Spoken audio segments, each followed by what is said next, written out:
Ça a été une suite de. Ça a été ma première expérience de la science-fiction. Donc un peu comme Chronique martienne, j'ai décidé de faire des petites nouvelles qui se suivent et qui sont liées les unes aux autres. Alors il y a plusieurs facteurs, c'est-à-dire qu'au départ, la planète Terre est considérée comme une planète un peu où les autres intelligences extraterrestres décident de ne pas aller.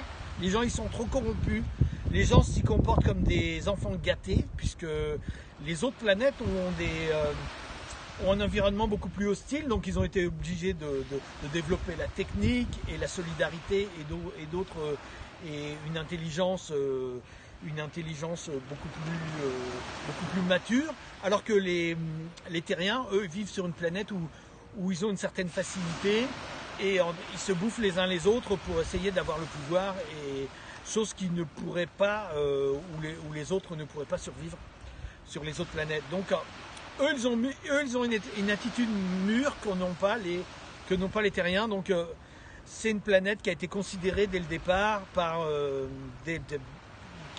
un moment comme je dirais bannie, à l'écart. Et il se trouve que par le plus grand des hasards, il y a des extraterrestres qui se retrouvent perdus sur la Terre.